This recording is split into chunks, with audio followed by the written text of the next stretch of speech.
गायन वर्गाचं उद्घाटन उत्साहात.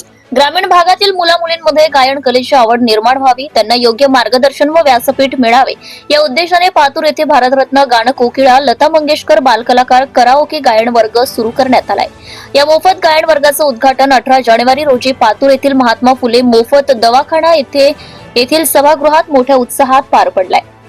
कराओके गायन वर्गाचं उद्घाटन प्रसिद्ध कलाकार देवानंद गहिले यांच्या हस्ते करण्यात आले. उद्घाटनाप्रसंगी बोलताना देवानंद गहिले म्हणाले की मोठा कलाकार घडवायचा असेल तर बालवयातच कलेचे संस्कार होणे अत्यंत आवश्यक आहे. ग्रामीण भागात प्रतिभा आहे, मात्र व्यासपीठ आणि मार्गदर्शनाच्या अभावामुळे अनेक कलाकार पुढे येऊ शकत नाहीत.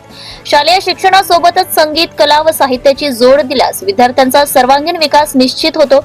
यावेळी प्रमुख पाहुणे म्हणून प्राध्यापक विठोबा गवई, प्रसिद्ध गायिका प्राध्यापक सौ करुणा गवई, शेख मुख्तार भाई, विनोद भाऊ इंगळे यांची उपस्थिती होती. यावेळी उपस्थित मान्यवरांनी लता मंगेशकर यांची एकाहून एक गीते सादर करून बालकलाकारांना प्रेरणा दिली. शेख मुख्तार भाई यांनी तर लता मंगेशकर यांच्या आवाजातील गीत सादर करून उपस्थितांची मने जिंकली. या प्रेरणादायी वातावरणामुळे अनेक बाल कलाकारांनी पुढाकार घेत कराओकेवर गायनाची सुरुवात केली. यामध्ये कुमारी प्रिया अमोल बगाडे, कुमारी अक्षरा संदीप पोहरे, कुमारी प्राची निर्भय पोहरे, ईश्वरी श्रीकृष्ण बगाडे, ओम श्रीकृष्ण बगाडे, सिद्धार्थ दिनेश दामोदर, कृतिका श्रीकृष्ण बगाडे, पार्थ वासुदेवराव राखोडे, वेदिका वासुदेव राखोडे, समृद्धी दिनेश दामोदर यांच्यासह इतर बालकलाकारांनी विविध गीते सादर करत गायनाचा मनसोक्त आनंद घेतला.